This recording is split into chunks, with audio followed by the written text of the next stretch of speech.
Again, welcome to Signal, Colin. Thank you for joining us. Hope you're doing okay. Yeah, I'm doing okay. I'm here in Shanghai. It's the weather here is tremendous. It's a little chillier. I think well, Celsius. So I think today we're about 22, 23. So perfect day for a nice Ooh, run. So I'm doing that's good. pretty good. Yeah, I'm in Frankfurt here right now, and it's like 10, 12 degrees, so a little bit colder. We're getting ready for winter, and Yeah, yeah. yeah. So just for my audience, would you mind just giving us a very brief introduction of who you are, what you do, and then we'll get right into the heart of the matter. Yeah, thank you very much, David. My name is Colin Thompson. I am it's interesting. I now say that I'm a father, a husband, entrepreneur, and I want to say I'm a pretty inspirational person. I like to think I am. Perhaps I'm not, but your audience will be able to tell by the end of this interview today. I call myself a double immigrant, but it's not really true. My parents were double immigrants. My family has Jamaican heritage, Jamaican background, and Ooh, they immigrated from Jamaica to Canada. I came out, I was born in Canada, and then we immigrated again from Canada to the United States. This is back in the 80s. So I spent the vast majority of my life in the United States. Then about 12 years ago, well, I spent my time in the U.S. in Louisville, Kentucky. Then when I mm-hmm. graduated, I went to university, Howard University in Washington, D.C. I'm quite sure you know of Howard. It's Yeah, HBCU. yeah, I'd yeah. say It's the you. HBCU. Yeah, HU, the Mecca, which really going there really I can say changed my life, and I think that happens to a lot of Black people who go there because that's the first time for a lot of us we learn knowledge of self, we learn the true history of Black people, we learn the true potential of Black people. So I say Hmm. that definitely changed my life because from going to Howard, the very moment I stepped on campus, I started to believe, and all my family went to Howard before me as well. I can say when they came back during winter break or whatnot, they were different also.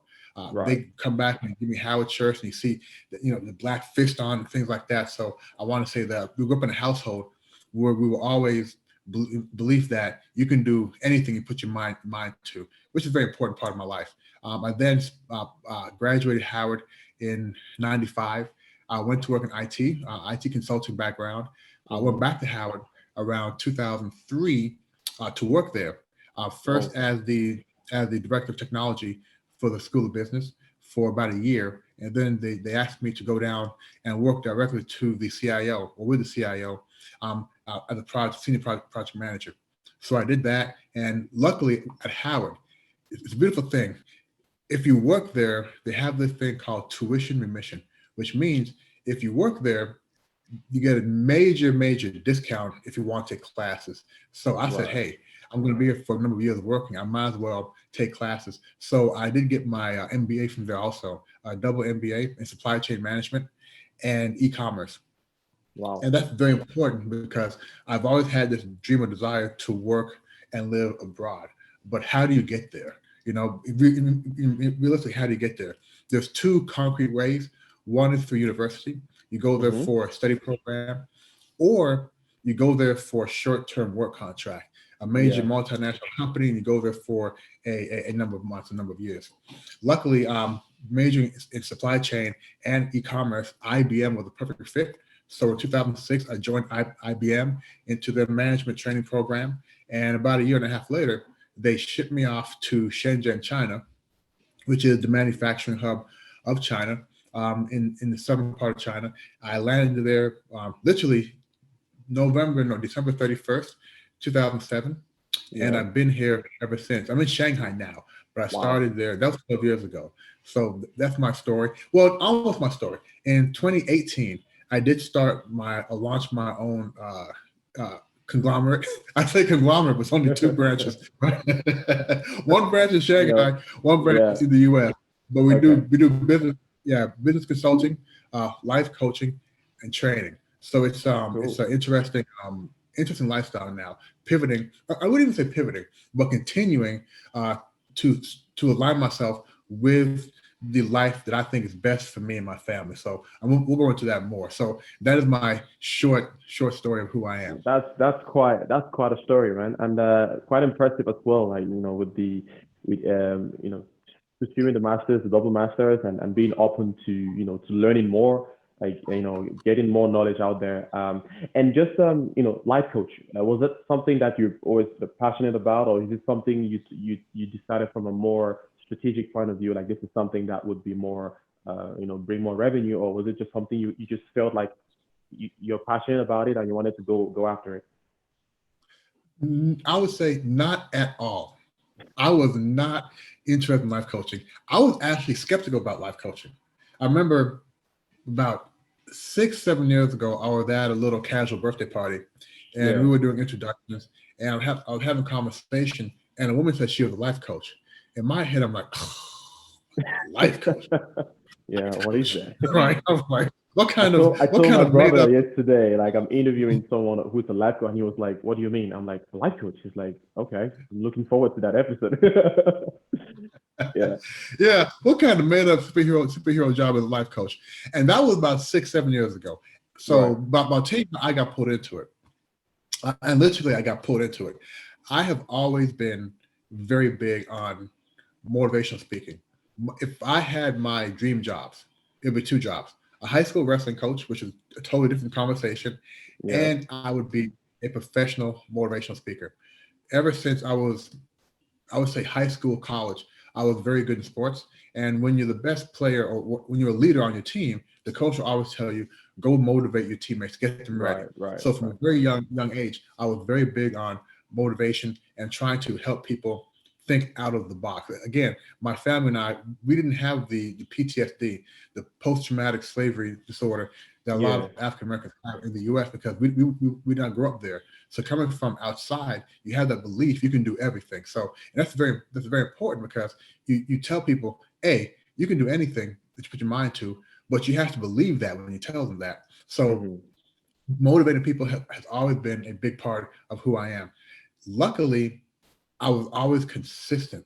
So people would call me and say, Colin, I have a job interview or have this thing. Help me get motivated for it. No problem. I would do it. And then I'd find a few months later, they call me again, need more motivation. Now, at the time, I said, hey, this is interesting. I'm the hmm. motivation man. I'm the There you go. inspiration man. I loved it. But I kept finding I have to motivate people always, always, and always over again. So I knew that motivation didn't last. And people say that when people accomplish these things, it's not about motivation. It's about why. Why are they doing it? How will that improve their life? But I was a Hmm. little bit too young or not really focused on that. Then about, I would say in 2015, I'm working in Shanghai. I'm working for IBM, and I was I was asked to, in addition to my regular job, I was asked to spend some of my time becoming an internal coach. Now, this is Okay. because people knew that I was big on speaking, motivating, inspiration. They asked me to become an internal coach. I didn't know what it was at the time, but I'll tell you, once I learned the techniques of being a coach and what it was as if another part of my life started shifting. And as we go through life, there are major things that happen to us that set us on a new course or sort of help us course correct. It could be Yeah, getting into a good college. There's something that happens to you that shifts it, not changes it, but just shifts it and puts you at a new level. right, right. And for me, that was coaching. And I'll tell you why. As I mentioned earlier, David, if you give me 1 hour, David, I will have you motivated like an MFer. Okay. I'm talking, I will have you motivated. You will think that you can fly. You can't fly, but you will think that you can fly. That's today. Tomorrow, you'll still be motivated. But 4 or 5 days, your motivation starts Yeah, to wane. yeah, that's right. It's not lasting. You have to be you have to be very strong by yourself to have motivation, stay at a high level. What coaching does, what I saw was coaching says, okay, David, what's something that you're trying to accomplish, let's say in the next 6 months to a year, something that you think will really change your life, something that will improve your life, or something you've tried to change, but you haven't been able to do that. And once you identify what that is, as a coach, I work with you and I stay with you from Hmm. now and help you to reach that goal. So I'm not just motivating you and separating from you. I'm Hmm. staying with you and helping you to achieve it. All the So as way. a Yeah. coach, all the way through, well, depending on how far away it is, but typically all the way through. And I'm like, wow. So you're telling me that as a motivational speaker, I can motivate you to do it, but we know sometimes that's not enough. But as a Hmm. coach, I can help you. I can help you get through what's blocking you. I can help you get over those obstacles. I can help you Mhm. identify a plan. And more importantly, I can help you be more accountable to yourself and really achieve your goals. And I'm with you each and every step of the way. And that changed everything Wow. So because it's pretty much now, like it's the same like sports, you know, just when you like when you're preparing for the Super Bowl or anything, you need you gotta I feel like we do that a lot with other parts of our life, but not ourselves. When people want to achieve things, when it's a team sports, we say, yeah, listen to the coach, drilling. You go to camp and come out, and you win the championship. But like you rightly said, some people get hyped up in real life, and then the fire just dies out, and that's where you come yeah, in. To yeah, yeah, absolutely. And it's funny we call it coaching, but it's very different from high school coaching. Or not high school, sorry, from sports coaching. And I'll tell okay, you the major distinction. When you are coached, your coach is going to show you how to do it, tell you how to do it, and then remind you how to do it. right, As a life coach, we typically don't tell you how to do anything. If you okay, say, for example, I do a lot of career coaching, and somebody will say, Colin, how should I get started? How's my resume look? What should I do? And I will ask them, I will ask them certain questions to help them identify themselves what they should do. So as coaches, right, we don't give advice. And a lot of times people say, you know what, Colin, I want to be a coach. And I say, why? Well, people say I give great advice. Then I tell them, well, coaches, we don't give any advice at all. Like, really? But I'm so good at it. I know what they need. I know what the problem is. I know what they need. And I said, no, you think you know what they need, yeah. right? But what you think they need has nothing to do with what they really need. So it's a very interesting, uh, I would say, technique that we use for coaching, but it is very effective. What has been I would say, what has been your most biggest challenge, since you've been coaching? Have you had any particular challenges that made you take a step back and, reevaluate maybe the techniques you're using and stuff like that? The biggest challenge, I think, I've been coaching now on my own for about 2 years. I've been coaching overall about 4 years. Yeah. Let me say, no, I've not, well, I've hit some walls, I've hit some challenges, but nothing that made me take a step back because Okay. I don't believe in taking a step back. I've had some challenges that have made me think, which way do I go now? And I sought help to understand what best to do. But the biggest challenge I've had as a coach, and a lot of coaches go through this one, is getting that consistent set of new Mm. Mm-hmm. clientele. As you talked about, you said this is 2020. You talked to your brother about life coaching, and he was like, "What is that?" So a lot of Exactly. people still don't know what life coaching is. But I can tell you, compared to last year, compared to 2 years ago, many more people do understand what life coaching is. So people are understanding that. But the biggest challenge is, and this is what really ends the coaching journey for a lot of new coaches. Mm-hmm. Coaches forget that this is a business. You can be very good at coaching people. You can be very good at helping people to identify where they want to go and help guiding them there. But you may not have the same skill set in growing and running a business because Mm-hmm. this is a business. If you're Yeah. coaching and you're not getting any money, it's a hobby. Okay, hobby you don't get paid to do, but this is a business. So you have to understand how to balance your books, how to do marketing, how to network. You really have to understand that you have to put the same amount of effort into managing the business side as coaching. So Mm-hmm. great coaching skills. I've seen some coaches who have great coaching skill, but they give up because they don't know how to do marketing. They Mm-hmm. don't know Mm-hmm. how to really identify a good program to identify a consistent set of clients. So the biggest challenge I've had and I'm still having is getting that consistent set of clients. I have clients, but having a waiting list, so to speak, is what every coach wants, and it's very hard to establish that in the first few years. And yeah, just to piggyback off that, so how has we're currently unfortunately in a pandemic right now with COVID. How has that affected, your ability to basically do what you just said of trying to continue to grow that client list? Do you think that due to COVID, there's a higher need for life coaches? because people are, people don't know how to deal with this situation right now. If I'm being honest. Yeah. Yeah. If you would ask me that back in, look at my calendar, back in April, May, I would have said, yes, I think there's a higher need of life coaching now. But the answer is no. Okay. The same need before is the same exact need now. People may think that now there's a higher need. I'll tell you why I have this belief. If I go back to January in China, that's when COVID hit in China. I'm sorry, coronavirus. Back in January, it's still called coronavirus, not COVID. Yeah. I was actively coaching, and I told some clients here in China that we need to stand back and take a pause because I need some time to make sure my family's safe. There's this thing out there, we don't know what it is, but coaching is at the highest priority right now. Mm-hmm. They also felt the same way.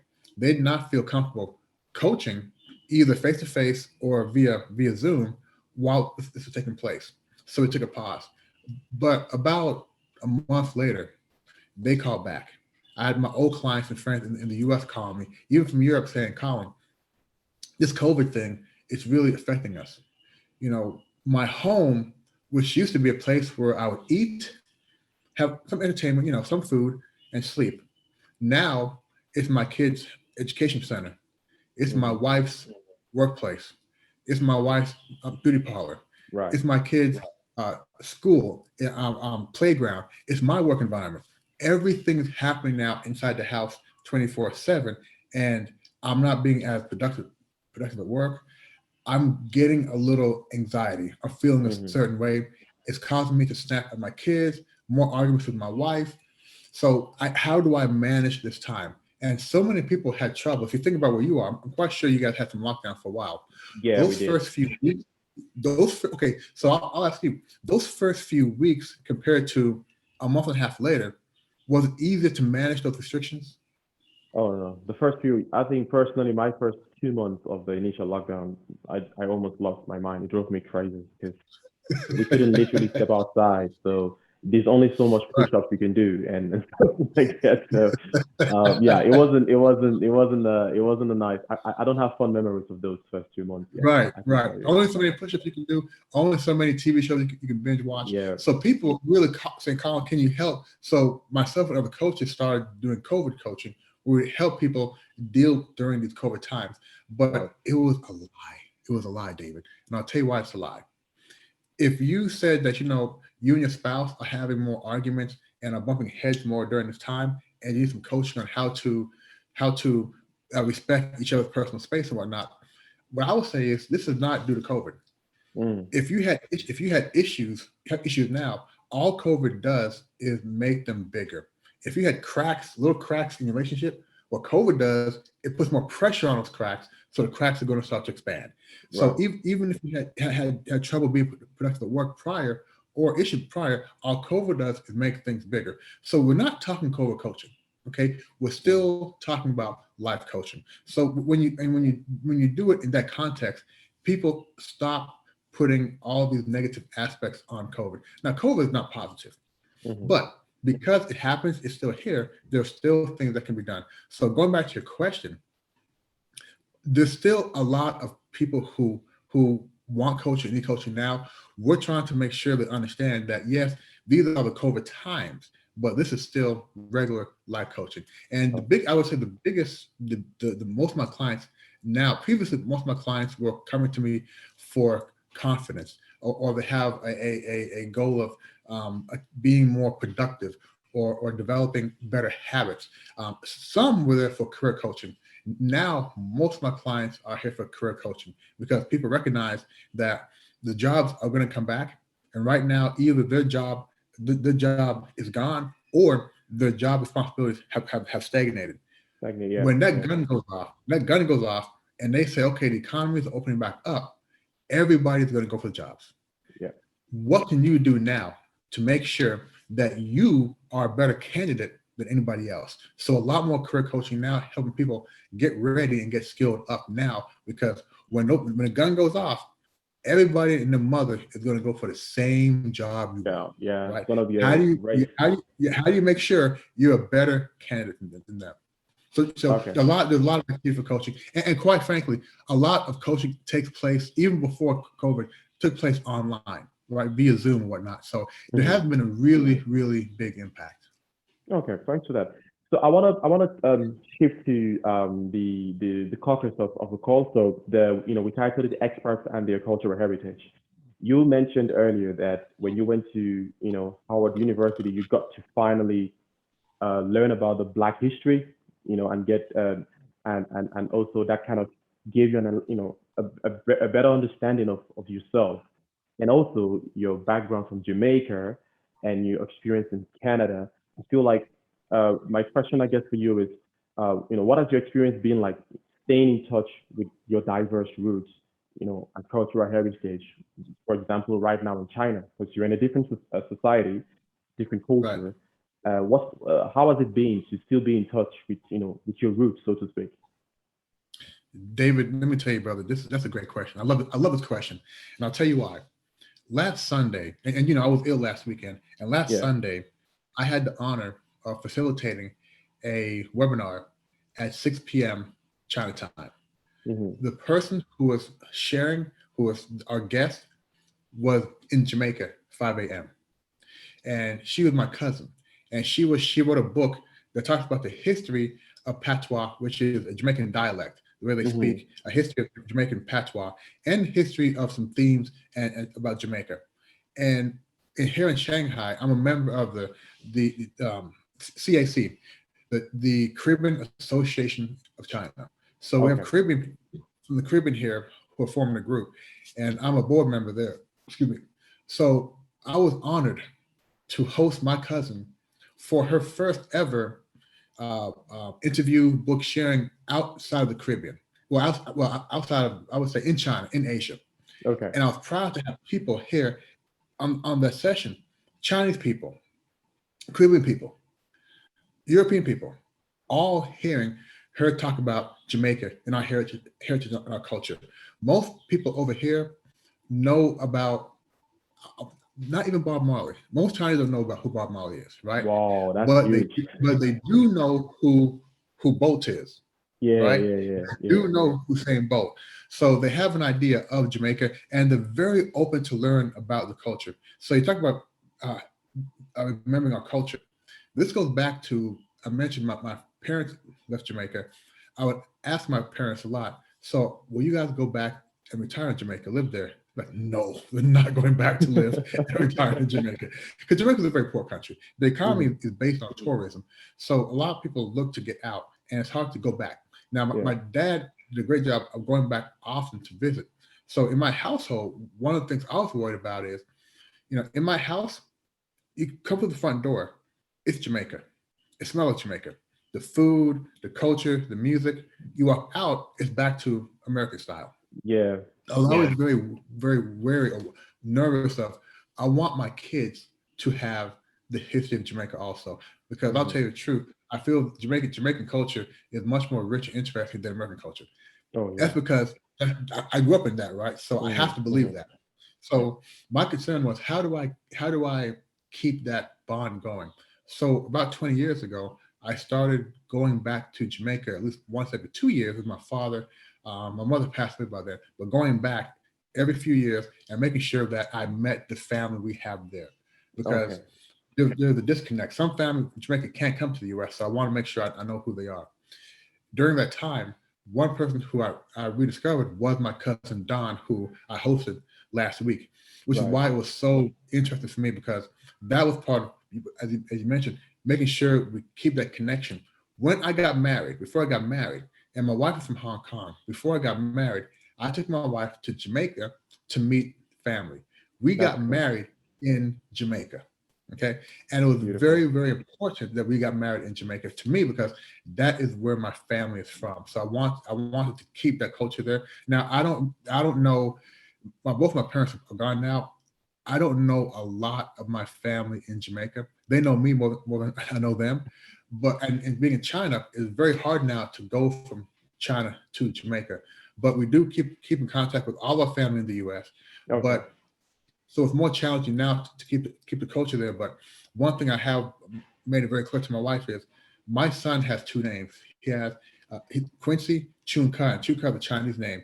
And I told Hmm. her I want him to have a a Western name and a Chinese name, so he knows his culture. It's very Yeah. important. He knows Yeah. his Chinese culture and he knows his Jamaican, Canadian, American culture as well. Yeah, that's perfect. I mean, I could totally relate. We, when I mean we, my fam, like my brother and sister, we go home every year, once a year, back to because I'm Right. originally from Cameroon, Central Africa, and Hmm. so we make it a point to go home once a year Yes. for 3 to 4 weeks, just to Yeah. to get back in touch with the culture, the people, and then come back. And that kind of, like you said, it just makes you feel connected because at some point, in my personal experience, you always feel like you don't really fit in certain societies, which is not a negative. You have moments where you're Right. like, well, I can identify with this culture, and you feel like you're left out. And Right. I think it's quite interesting that you're also trying to put that back to your kids the same way your folks did to you, because I feel like that cultural heritage is like your foundation. Like you said, we believe. So by we, I mean those who didn't grow up in the U.S. We believe we can do anything because our story in itself already proves that we can do anything. I mean, Yes. your folks Yes. left Jamaica and built a life for them. So that's a blueprint. So you saw it live, like I can be whatever I want to be. And Absolutely. exactly. So when another thing I wanted to throw back at you is, do you reckon like how does it affect how you interact in a society? So for example, um, here in Germany, there is this idea. Again, this is you may not relate to this, but there's this idea that when you raise kids, for example, and you're the way you discipline kids has been a big topic lately here. Like should you discipline sternly or more relaxed? And most people from our generation, so experts who are not from Europe, so we came from Ghana, Jamaica, and everything. Right. We go well. My folks were stern, and that made me more disciplined, right? And I wanted to ask you, since you're a dad, what's your take on that? Do you believe in? Oh, first of all, how were you raised? Were you raised with the carrot or with a stick, so to speak? Okay, so this is definitely pip. I wasn't ready for this question. My mother, she was definitely is this. My mother would use her hand, right, and spank you for about a half hour. Now, Wow. just one hit, didn't really hurt, but she just hit you often. I mean, a lot. Mhm. Kept hitting you, Yeah, right? So yeah. at the time, my father would just give you about 2 or 3 hits, but everyone was like a truck. Everyone. So Wow. we definitely got spanked. I don't think we got spanked. I don't think it was excessive. I Hmm. do. My father was a very abusive person, a very abusive person, Wow. on a mentally, physically, emotionally, very abusive person. So I do believe that there are abuse things there. If I look at my siblings, I'm the youngest of 6 kids. If I look at my siblings and how they discipline their kids, I don't think any of them spank the kids. I know my oldest sister did when the kids were little, but I don't really think any of us were big on spanking. And I think it goes back to who my father was, right? Right, We right, don't right. want to we don't want to do anything that's going to get on the abusive side. Side, yeah. So my brother asked me 2 weeks ago if I'm going to spank Quincy, my son. I said, I don't know. I said the boy got to learn though. The boy got to learn, Yeah, you right? gotta learn, yeah. He's got to learn, he's got to learn the fair daddy. But I don't know. I think looking at my two brothers and what they did, they won big. They may be spanked every now and then. They won big spankers to their kids, and their Yeah, kids grew up fine. yeah. Now that's my belief. My wife, who is hardcore Chinese, hardcore Hong Kong, I worry already that she's going to go off, right? Because she definitely, and her parents, they would spank their kids, but I could see with her, she's going to. I think she's going to be more of the aggressive one when it comes to All right, that. Because then you she's gotta be the soft one. Then you have to balance it out so it doesn't, yeah, it doesn't run yeah. out. Well, I don't Yeah, I don't I don't agree with that. I don't agree with that. I think that you have to make a decision. Either you're going to or you're not going to. right. I would much rather not. But I grew up being very physical myself. Hmm. Um, you could say I used to be a bully. You could say I love fighting. So Hmm. there's a part of me that still believes that kids should be disciplined by spanking, but Hmm. I'd like to make a decision that we could find a different way of doing it. So I Right. hope that we don't spank our kids. Right. And then just so for example, your son is now half Chinese, half Caribbean, American, Canadian. How do you prepare him for the world? I mean, you talked about, I mean, there's no denying that the world right now is polarized, especially when it comes to race, how the society views Mhm. us, the people. And I may not relate to, um, say, a black person who grew up in America and, say, in Europe, how they see or perceive racism than I do, because I came from Cameroon. We didn't really face that much. So my perception Right. of racism is a little bit different, but it's still there, right? So how do you prepare your kid for what the world has to offer, when it comes to this, race and cultural diversity? So first, I prepare my wife Right, because my wife being Chinese, she also has no idea why I go through why I get so frustrated when I talk about things about the U.S. right. So I first have to prepare her because she has to know that here in China, Chinese people love Chinese babies. Okay, Mm-hmm. Chinese people go gaga, go crazy over mixed babies. You take Right. anything and mix it with Chinese, they love it. My son is the local neighborhood star around here. Okay, That's cool. I'm not joking to you. If I'm pushing my son past the front gate, all the security guards who are hard old men will stop, play with him for a second. If I'm Oh, walking that's by cool. myself, they won't say a word to me. Okay, Mm-hmm. Mm-hmm. everybody around here, they know who he is because he's mixed baby. So, and that means one thing, right? Now, my wife doesn't know anything about how a black baby, a black person, a black kid, a black teenager is treated in the US. So I first have to let her know that even though your baby is loved here because of his complexion, and he looks like he's mixed, Mm-hmm. the same baby, same complexion, same hair in the US, as he goes older, he might be viewed as a threat by some people.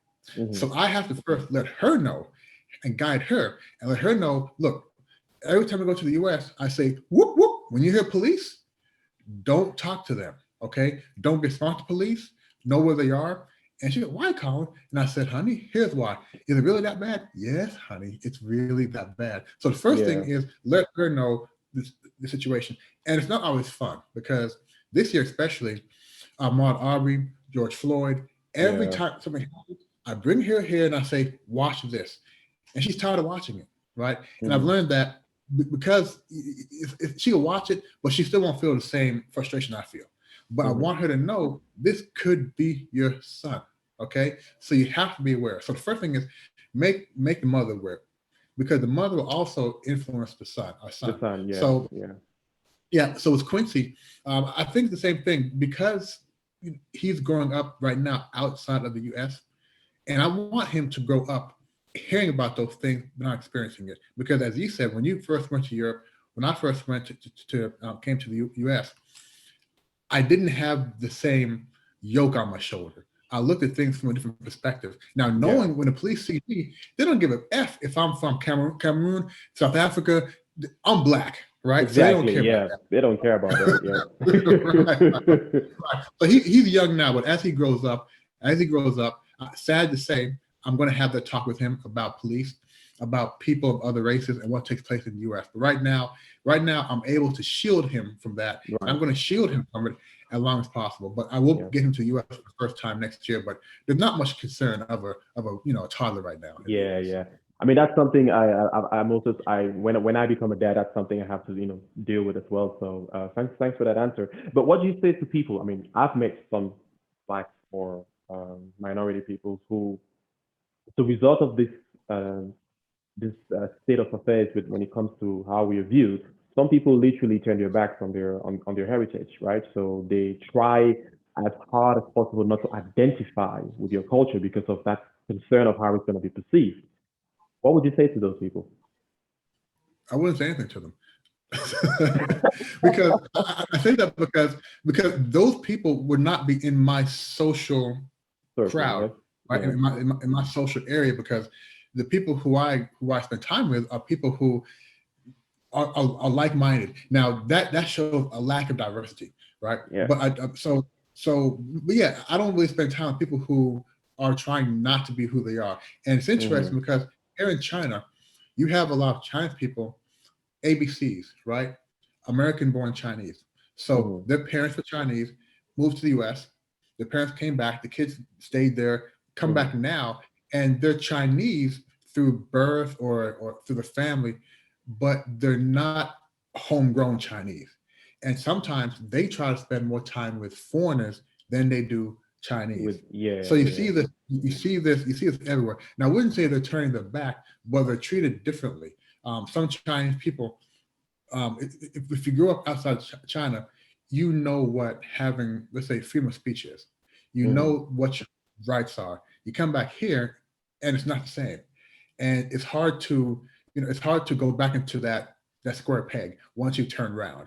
So, Yeah. but again, that's not turning the back. But I do know some people who are black who blame all of the issues that black people are going through in the U.S. on black people.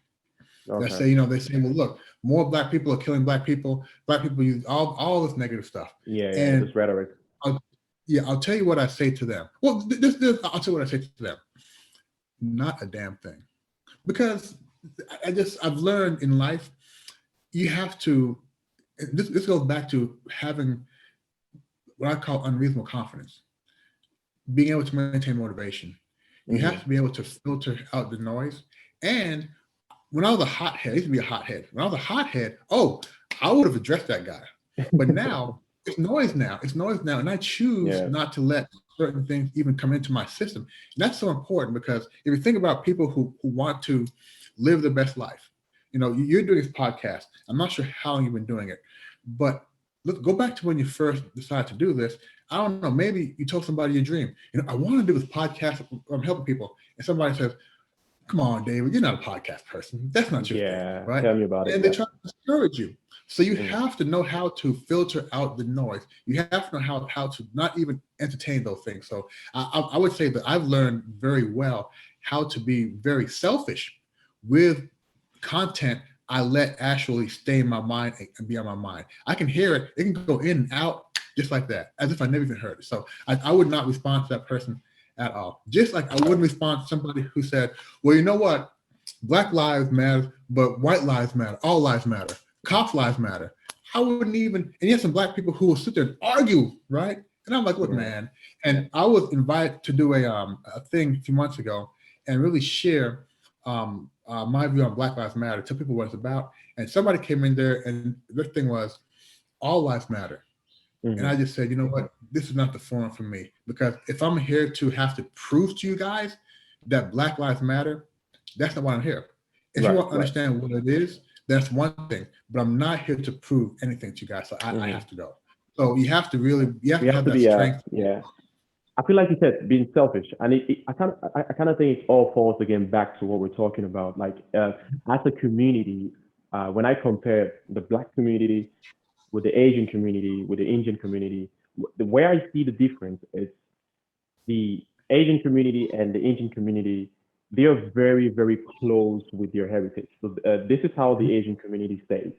So if you meet a Chinese person in Dubai and you go to their home, you will see the exact same, the Chinese, the decorations, the food they cook, they stay connected to who they are. Right. You Right. do the same when you go to the Indians, and unfortunately, at least in my experience, I don't see that a lot when I meet our culture, our people.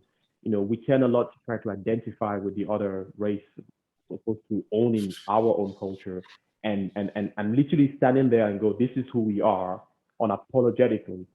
And I Right. think if we do that more and we stay connected more, then we will be able to put ourselves, I believe, in a different place in society. Interesting, because I've something different. Okay. So I agree with you that for an Indian, right? If you go to somebody from India's house, you walk in their front door, you smell India. You smell the food. Yeah. You see the TV show, the Indian TV show. It's India. Yeah. Now, I would say I wouldn't say so much from my experience going to somebody Asian. I would say if you're going to somebody who's Japanese versus Mm. somebody who's Chinese or somebody who's Mm-hmm. from Vietnam, because You know. in Asia you have so many different countries. But you're correct. If you go into if you go in the U.S. into somebody whose parents from China, and into their house, it's very much Chinese. Hmm. The kids not so much because they've been assimilated. Exactly. Yeah. If you go here in Shanghai, I have several friends from Africa. If I go into their house, I'm eating. I have a great friend from Rwanda. If I go into his house, we're eating nothing but Rwandan food. Okay, Oh, that's nothing cool. but cooked by his Chinese wife. Okay, who we took to Oh. Rwanda to learn how to cook. Right, cooked by his Chinese wife. Right, so very local food.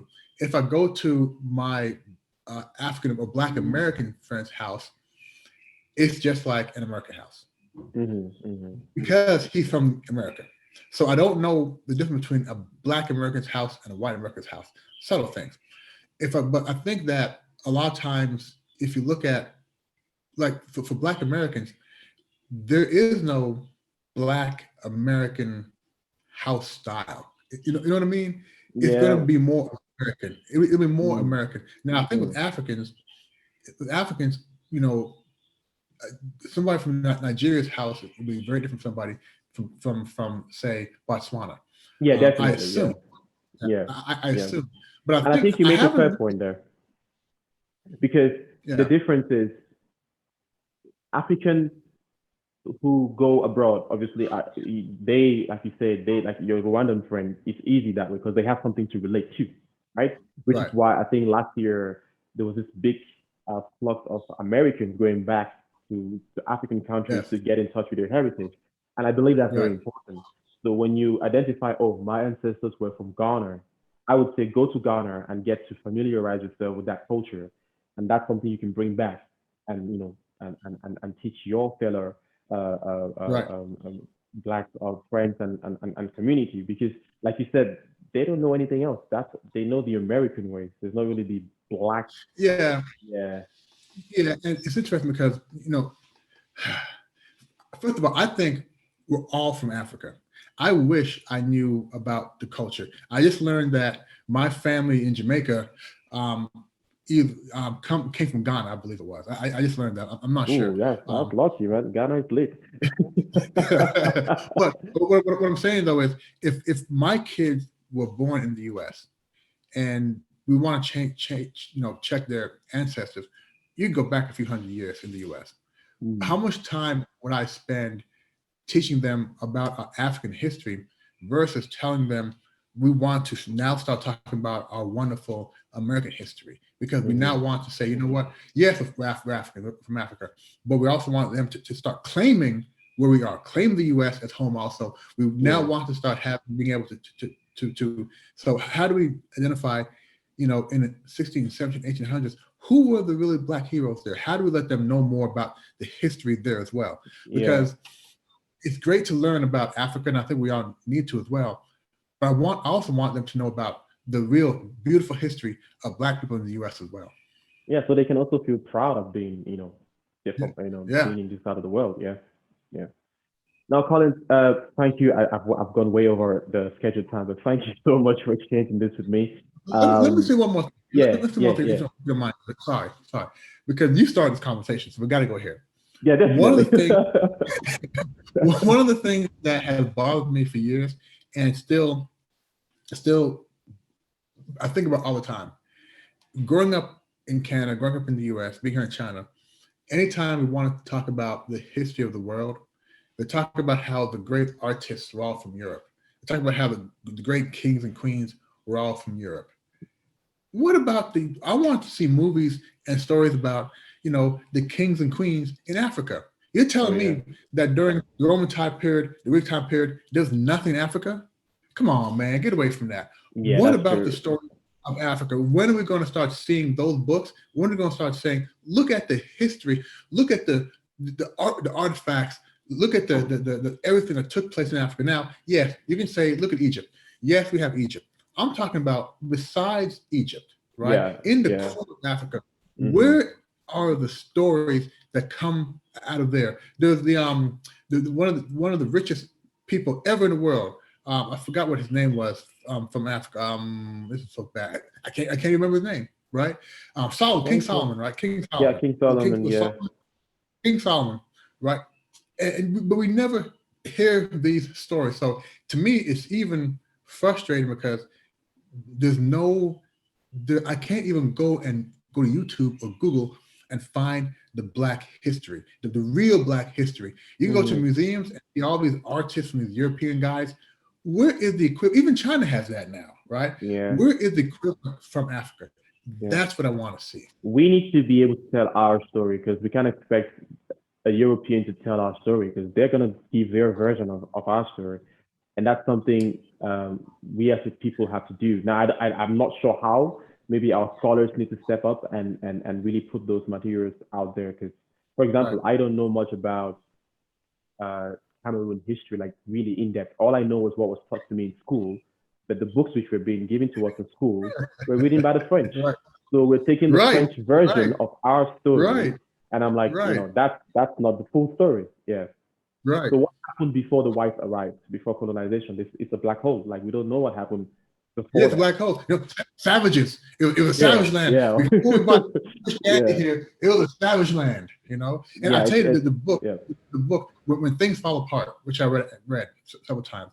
When When things things fall fall apart, apart, have you heard I'll that check book? that out. Yeah, you read that book because that book talks about that shift. It's about an African chief and his son, and Mm-hmm. they were living in the traditional way in Africa, and the Europeans came over with God and said, "This is the way you guys should live and believe in." And his son became a Christian, Mm-hmm. and his father was an old tribesman, didn't accept that, and things happened. And I'm not going to tell you what happened, but that's when you went from having the more traditional way of living to being told, "No, no, no, you savages, live God's way." And Mm-hmm. God's way, it's not just the right way, it's the white way, White way. Yeah, right? yeah, yeah. Yes. So, and that's when things began to fall apart on the continent of Africa. So read that book, man. I'll It'll really definitely open check your, it out. Yeah, yeah. That's pretty yeah. cool. Thanks. Yeah, but you're definitely right. We need to be able to go online or flip the TV screen and watch our history. We don't have that yet, and Yeah. Okay. I'm Okay. frustrated. Yeah. Last comment, and I'll share this because I was surprised by this. So when Black Panther came out a few years ago, Oh yeah. and I asked all of my African friends here in China what they thought about it. So I'm going to ask you, well, what do you think about Black Panther? Right. So I'll give you two answers. When it just came out, I was excited. I felt for once uh, there was something I could relate to, even though it was fictitious. But the music, the clothing, how they dress, the expressions, the mannerism. I watched it like 5 times. But then when I took a step back and watched it again, I noticed like, well, where does it go from here? Like, what's the impact to me, my daily life? And there wasn't much of it. So that kind of doubled down on it. But when it just came out, I was ecstatic. I was like, finally, Okay, a okay. good movie. Yeah, yeah. Yeah, that's a good perspective. Thank you, thank you. So most of my African friends here, and my friend from Rwanda, their response was, "Eh, the Colin, I'm like, look at all Black actors. It's wonderful. But can't we have movies like that back home already?" They were Mm, saying we already have movies like this, right? So to see a movie that's all Black actors, African dialect, nice mm, clothes, to them, we've had this. What's the big deal? Very good movie, but it's a good movie because it's acting, not because of the background and all this kind of mm, things. We have mm, movies like all the time. All the time. I'm like, wow, I never thought about that. So mm. very interesting. Yeah, Yeah, but we do have movies like that. But Black Panther was more on a global stage. I think that's the difference, right? yeah, So, for example, I yeah. grew up watching a lot of Nigerian and Ghanaian movies, and like I said, the Mm, movie industry in those countries is humongous. But it is not on a global stage. Not everybody knows about it. So Black Panther kind of put it on a global stage, and I was like, that's it. People get to see how not just blacks being crackheads, drug addicts, or whatever in other right. movies, but actually, the good guys for once. And then there was just Yeah. one white guy in the movie. And I was like, there we go. That's more like it.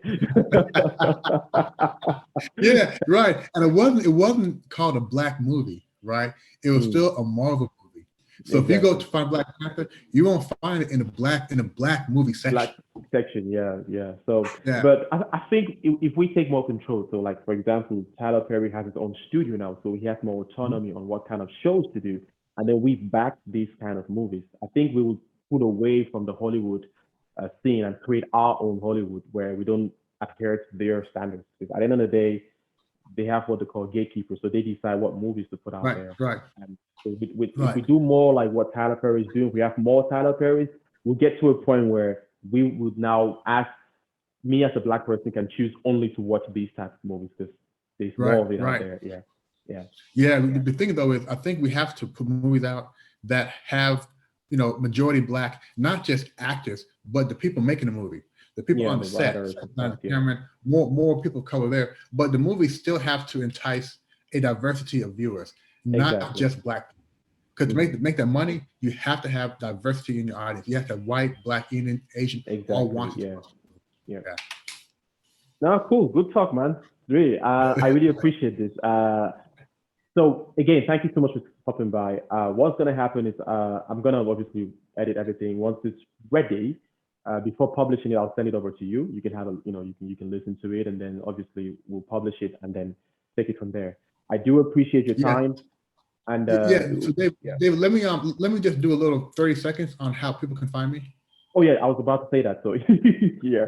So could you tell our viewers where they can find you on social media and also on your official website? Yeah, thank you, David. So the best way to find me is to go to my website, oligye.com, oligye.com. You can navigate how to get a hold of me. Now, the beautiful thing that people are really seeing, the use of the internet, not just internet, but social media and Zoom has now made the degree of separation very small. Meaning, if you reach out to me today, you can be in a session with me in a number of days, in a few days. Meaning Mm. we can have a conversation. So reach out to me, guys, if you want to learn more about coaching. If you want to try coaching, I do offer free initial coaching sessions. So reach out to me and let's see if we can help you get on your way to reaching your goals. All right, Colin. Guys, I'm gonna put the website as well in the description of the podcast, so you can just get the link and definitely reach out to coaching. As you've listened, he's a great guy. He's got a lot of experience and he's passionate about it. So Yeah. I would So say David, have him in your corner. I keep jumping in. I'm sorry. I want. Okay, so you're in Germany. Yeah. You're from Cameroon, and you have a British accent. How did that Yes. happen? Oh, I studied in the UK. So I left from Cameroon to the UK to do a master's Okay. in human resources and development. I was based in Liverpool, and after my master's, I worked in the UK for 4 years before moving to Okay. Germany. So that's where the English accent got like really solidified for me. And Okay. I've been living in So, Germany now for 4 years as well. Yeah, are you in Frankfurt? yeah, Frankfurt. Yeah, Okay. And here's what I love about my African brothers. Now, I say I love this about my African brothers. The history of it is ugly. And this is something that growing up in the US, we don't have. yeah. I speak 1.2 languages, English, Hmm. Patois, Jamaican Patois, and a little Chinese, so 1.2. Hmm. How many languages do you speak? So I speak English fluently. I speak French fluently. I speak German, well, medium, I would say. And we have what they call Pidgin English, which is like colloquial from Cameroon. So a mixture of Right, English and a Pidgin slang. So yeah, and right. so right now I would say two, three-ish. I don't know. Right. which means you literally can go almost anywhere in the planet and be okay. If you knew Yeah, Spanish, you're good, right? But yeah, you that's have, my I next mean, language on the list. Yeah, Spanish. that's one thing we don't have. Most people I meet, even from Europe, typically speak one or two languages. It's just Mm. that I find the folks who are from North America, Canada, US, Caribbean, really only speak one language. And it's really a Mm. shame. Yeah, yeah. I think, like you said, it opens up the world to you. So, like you said, you can literally find your way anywhere. Yeah. Yeah, yeah. The history also means that there's some colonization taking place somewhere, but it's all good. Mm. Yeah. Hey, We I are will keep that. we are survivors. We learn to thrive Yeah, through adversity. That's it. Yeah. yeah. All right, Colin. Thank you so much again. Have a lovely weekend. Say hi to the kids and the wife for Well, me. yep. And when will you be putting this online? When will it be ready? I aim to have this online by uh, the third, no, the last week of November. So I have Okay, one perfect. episode that comes out. I have an episode that's live now, and then basically every 2 weeks I put an episode out. Yeah, Okay, cool. yeah. All right, man. But I'll pop Thanks, you an David. email with the timeline after this call so you have an idea when to expect. Okay, great. Perfect. All right, you take care, mate. Thanks for having me on. Bye. All right, stay blessed. Bye.